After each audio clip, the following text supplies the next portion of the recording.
So hey tenth welcome to channel maths by Raghav. तो स्वागत है आपका एक और नई वीडियो में। होप करता हूँ आप लोग अच्छे होंगे। तो आज की वीडियो में तो करने वाले हैं अपने चैप्टर 4 के एक्सरसाइज 4.1 क्वेश्चन नंबर 2। तो चलिए वीडियो को शुरू करते हैं। तो इस क्वेश्चन में क्या पूछा हुआ है, represent the following situation in the form of quadratic equation. तो अपने को बड़ी बड़ी ये लाइनें दी हुई है, सिचुएशन दी हुई है, अपने को इसको क्वाड्रेटिक इक्वेशन में कन्वर्ट करना है। तो पहले में क्या दिया अपने को, the area of rectangular plot is 528 metre square. The length of the plot is 1 more than the twice breadth. जो लेंथ है हमारी वो ब्रेड्थ के 2 गुना से 1 ज़्यादा है। ठीक है, we need to find the length and breadth of the plot. चलो करते हैं। तो सबसे पहले हम क्या करेंगे, let the breadth of plot be x। अपने ब्रेड्थ x मान ली तो हमारी लेंथ किसके इक्वल आ जाएगी, is 1 more than twice its breath.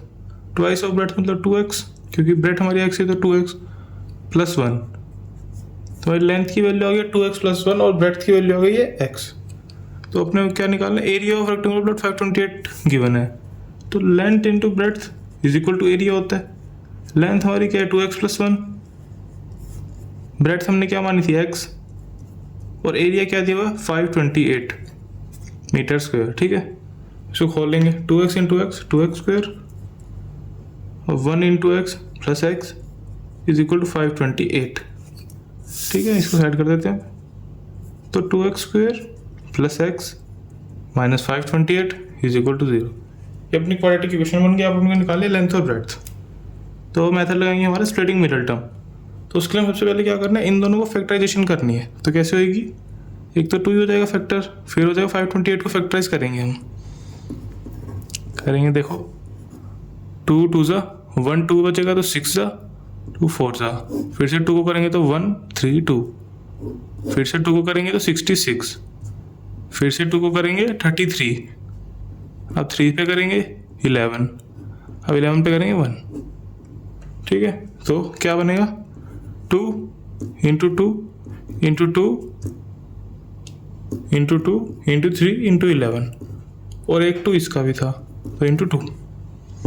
अब अपने को ऐसे कुछ इनके मल्टीप्लिकेशन ढूंढने जिसका माइनस करके आ जाए 1। तो देखो 11 थी 33, 33 टू ज़ा 66, ये तो ज़्यादा बड़ा हो जाएगा। देखो 2 टू ज़ा 4 टू ज़ा 8 टू ज़ा 16। ठीक है, 16 आ जाएगा। तो ये आ जाएगा 11 थी 33, ये भी नहीं बन रहा। तो और देखो 11 टू ज़ा 22, ये तो बना 22, और ये क्या बन रहा है 3 टू ज़ा 6 टू ज़ा 12 टू ज़ा 24, ये भी नहीं बनेगा। और देखिए 2 to the 4 to the 8 to the 16 to the 32, ये बन जाएगा हमारा 32। ठीक है, और ये बन जाएगा 33। अब 33 और 32 को अगर आप सब्ट्रैक्ट कर देते हैं तो हमारा आएगा 1, और 33 और 32 को मल्टीप्लाई करते हैं तो इन दोनों का मल्टीप्लिकेशन आ जाएगा। ठीक है, ऐसे ही करना है अपने को। तो हम लिखेंगे 2x square plus 33x minus 32x minus 528 is equal to 0। अब इसमें अपन करेंगे तो इसको थोड़ा रीअरेंज कर लेते हैं। Minus 32x plus 33x minus 528 is equal to 0, ताकि अब 2 कॉमन ले सके यहाँ पे। तो अब लेंगे हम 2x कॉमन, x भी आ जाएगा, 2x कॉमन आ जाएगा पूरा, तो बचेगा यहाँ पे x, यहाँ पे क्या बचेगा 16। ठीक है, तो यहाँ पे भी लेंगे हम x माइनस 16 कॉमन, क्योंकि यहाँ पे दोनों चीज़ सेम आनी चाहिए, वरना आपका आंसर गलत आ रहा है। तो मुझे पता है मैं सही कर रहा हूँ, तो मैंने यहाँ पे सेम चीज़ कॉमन ले लिया, और बाहर क्या आ जाएगा 33 आ जाएगा, क्योंकि इससे मुझे पता चल रहा है 33 आएगा इज इक्वल टू 0। अब ले लेते हैं x माइनस 16 कॉमन। ठीक है, और 2x प्लस 33 बचेगा इज इक्वल टू 0। तो हमारी x की एक वैल्यू तो आ जाएगी x minus 16 is equal to 0 करके x इज इक्वल टू 16, और दूसरी वैल्यू क्या आएगी 2x plus 33 is equal to 0। तो x की वैल्यू आ रही है माइनस 33/2। तो हमारी x क्या थी, लेंथ और ब्रेड्थ थी। लेंथ और ब्रेड्थ कोई माइनस में तो हो ही नहीं सकती, तो ये हमारी नॉट पॉसिबल हो जाएगी, गलत है। तो हमारी x की वैल्यू आ रही है 16।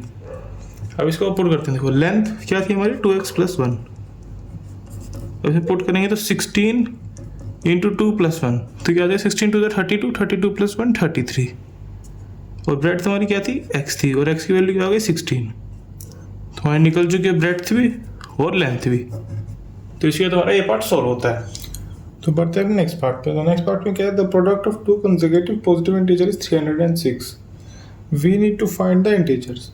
तो हमें दिया हुआ कि दो कंसेक्यूटिव पॉजिटिव इंटीजर का मल्टीप्लिकेशन 306 है। तो कंसेक्यूटिव का मतलब क्या होता है, एक के बाद एक आने वाले इंटीजर्स। जैसे हमारे हो गए 5 6 3 4 9 10, ऐसे होते हैं कंसेक्यूटिव, एक और दूसरा उससे एक बड़ा होगा।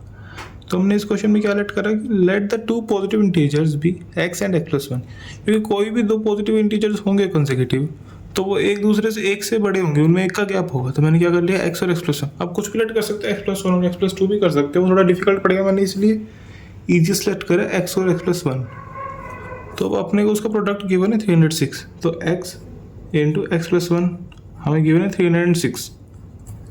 तो करते हैं इसको सोल्व, अपने इंटीजर निकालना है। तो क्या बने, पहले सोल्व करते हैं, x² + x।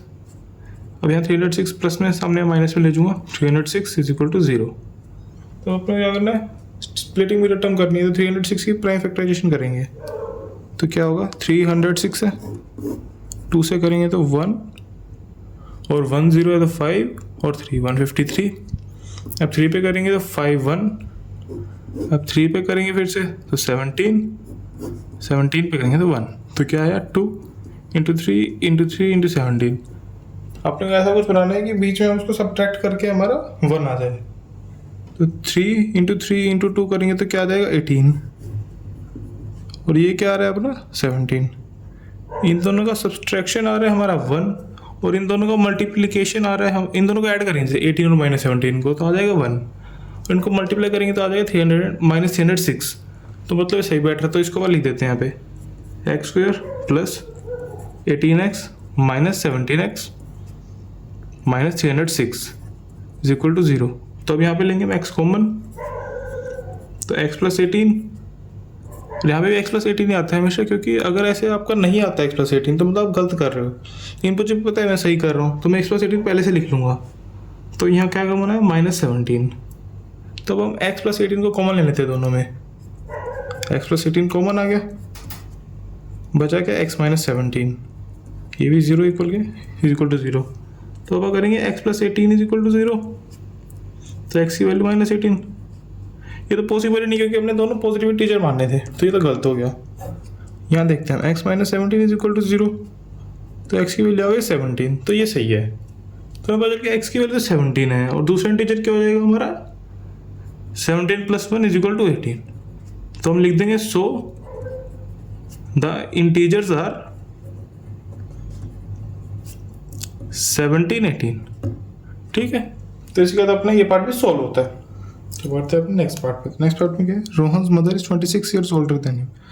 रोहन की मदर की एज से 26 ईयर ओल्डर है। सबसे पहले हम क्या लेट कर लेंगे कि let the age of Rohan be x। अब हमने मान लिया कि रोहन की एज x है, तो उसकी मम्मी की एज क्या हो जाएगी अपने आप x + 26, क्योंकि उसकी मम्मी उससे 26 ईयर ओल्डर थी, तो उसकी मम्मी क्या हो जाएगी x + 26। आगे क्या गिवन है, the product of their age is 3 years from now will be 360।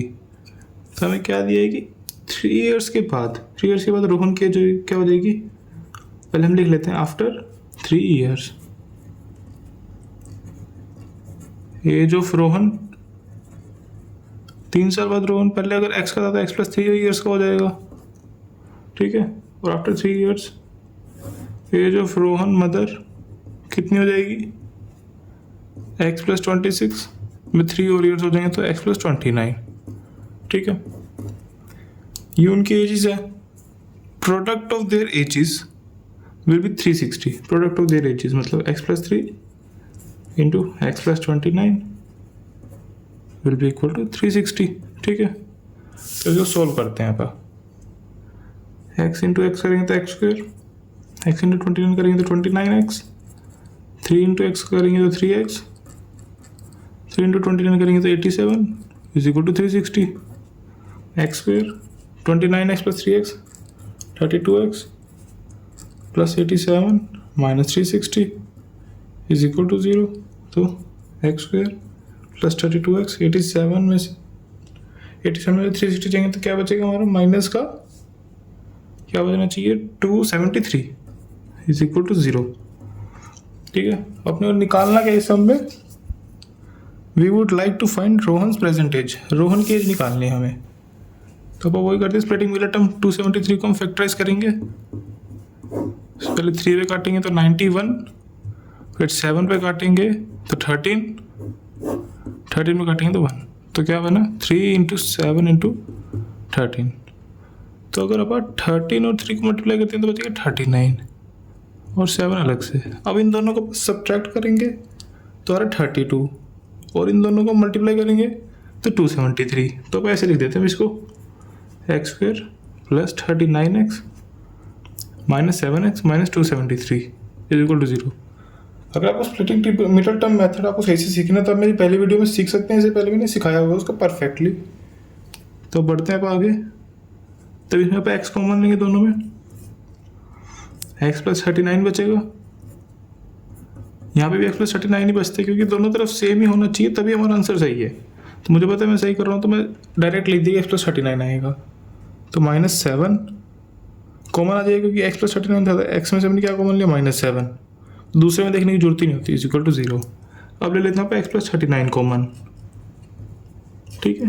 तो यहाँ बचा एक्स, यहाँ बचा -7 इज इक्वल टू 0। तब एक्स प्लस 39 को हम 0 के इक्वल पुट कर देते हैं और एक्स माइनस 7 को 0 के इक्वल पुट कर देते हैं। तो यहाँ से x is equal to -39। X तो रोहन की एज थी और एज के माइनस में होती नहीं, तो ये गलत, एक्स इज इक्वल टू 7 आ गया। तो मतलब ये सही है, हमारी रोहन की एज थी 7, तो लिख देंगे हम so age of Rohan is equal to 7। तो हमारा ये आंसर हो गया। तो इसी के बाद अपना ये पार्ट सॉल्व होता है। तो बढ़ते हैं अपने नेक्स्ट पार्ट पे। तो नेक्स्ट पार्ट में क्या है, अ train travels at a day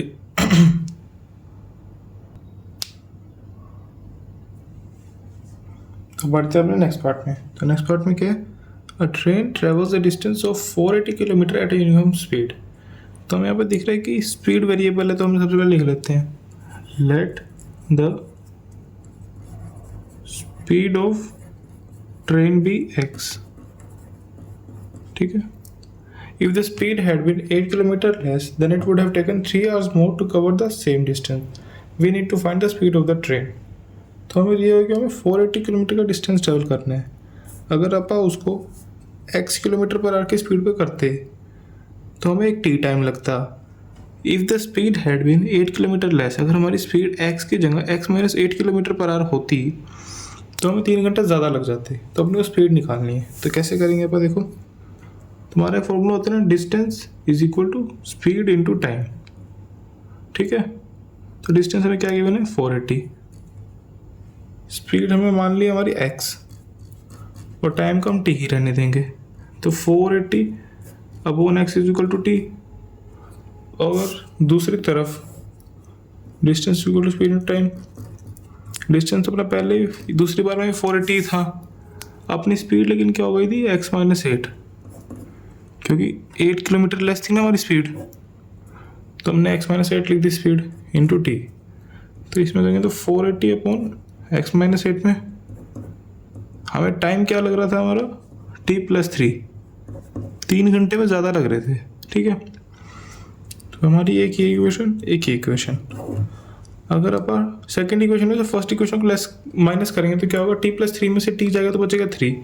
तो मतलब लिखेंगे हम सब्ट्रैक्ट इक्वेशन 1 एंड 2। तो अब करते हैं सब्ट्रैक्ट हम। तो देखो 480 अपॉन एक्स माइनस 8 में से हम घटाएंगे 480 अपॉन एक्स, और ऐसे अपने LHS में LHS घटाई, ऐसे RHS में से RHS घटा देते हैं। t प्लस 3 में से हमने घटा दी t। तो देखो यहाँ पे हम लेते हैं LCM, x minus 8 into x हमारा LCM आ जाएगा, एक्स माइनस, अब यहाँ क्या बनेगा 480x minus 480 into x minus 8, ठीक है। 480x is equal to t plus 3 minus t, तो t से t कैंसिल तो 3 आ जाएगा, ओके। तो आगे सोल्व करते हैं फर्दर इसको, 480x माइनस 480x, और आगे क्या बनेगा हमारा 480 इंटू माइनस 8 करेंगे हम, माइनस 480 इंटू माइनस 8 प्लस का हमारा 480 इंटू 8। इसको ऐसा कैसे रहने देते हैं एक बार अपॉन हमारा क्या है x minus 8 into x is equal to 3। देखो 480x में से 480x तो कैंसिल हो गया पूरा। अब यहाँ पे हम 3 काट सकते हैं, 3 1 से, तो 3 इसमें से काटेंगे तो क्या बनेगा 160। तो 160 इंटू 8 क्या हो जाएगा हमारा 1280 upon x minus 8 into x is equal to 1। तो अब एक्स माइनस 8 इंटू एक्स को भेज देते हैं सामने, मतलब RHS में मल्टीप्लाई के लिए। तो x minus 8 into x is equal to 1280 हो जाएगा हमारा। तो x इंटू एक्स स्क्वायर हो जाएगा माइनस 8x, और 1280 का LHS में ले आते हैं माइनस का हो जाएगा इज इक्वल टू 0। ठीक है, तो अब इसकी प्राइम फैक्टराइजेशन करते हैं 1280 की। तो क्या बनेगी, 2 से करेंगे तो क्या बनेगा हमारा 640, फिर से 2 से करेंगे तो बचेगा 320, फिर से 2 से करेंगे तो बचेगा 160, फिर से 2 से करेंगे तो 80, फिर से 2 से करने पे 40, फिर से 2 पे करने पे 20, फिर से 2 से करने पे 10, फिर से 2 से करने पे 5 और इंटू 5। तो ये हमारी पूरी प्राइम फैक्टराइजेशन हो जाएगी 1280 की। ठीक है, अब क्या करेंगे, हम इसको मल्टीप्लाई करते हो 2 to the 4 to the 8 to the 16 to the 32। देखो ये तो हमारा आ जाएगा 32, और ये क्या आ रहा है 5 to the 10 to the 20 to the 40, यह क्या 40। अब 32 में से हम 40 अगर माइनस करते हैं तो हमारा क्या आ जाएगा -8 आ जाएगा। इसको मल्टीप्लाई करने पे हमारा ये आ रहा है 1280। तो हम सही कर रहे हैं। ठीक है, तो यहाँ पे लिख देते हैं अब x square minus plus 32x minus 40x, क्योंकि अपने को -8x बनाना है, माइनस 1280 इज इक्वल टू 0। ठीक है, तो देखो यहाँ से x कॉमन लेंगे तो क्या बचेगा x प्लस 32। यहाँ पे भी हमें x प्लस 32 सेम कॉमन लेना होता है, तो बाहर हमने क्या कॉमन लिया -40, तो फिर से x प्लस 32 कॉमन लेंगे। स्प्लिटिंग वाला टर्म लगा रहा हूँ मैं, x माइनस 40, क्योंकि यहाँ x बचा और यहाँ -40 बचा था इज इक्वल टू 0। तो अब दोनों को 0 के इक्वल पुट करेंगे हम, और इसको भी। तो देखो यहाँ से x की वैल्यू आ रही है -32, तो पॉसिबल नहीं है कि स्पीड कहीं माइनस में नहीं होती, वेलोसिटी होती है माइनस में, स्पीड नहीं होती। और यहाँ से x की वैल्यू आ रही है 40, तो ये हमारा सही है। तो अब लिख देंगे hence speed of train is equal to 40 km/h। तो इसके बाद अपना ये पार्ट भी सॉल्व होता है। तो होप करता हूँ आपको ये समझ आया होगा। अगर आपको फिर भी कोई क्वेरीज है तो आप मुझसे कमेंट में पूछ सकते हैं। तो आज की वीडियो में इतना ही, आपको मिलेंगे अपनी नेक्स्ट वीडियो में। तब तक के लिए पढ़ाई करते रहे। जय श्री राम।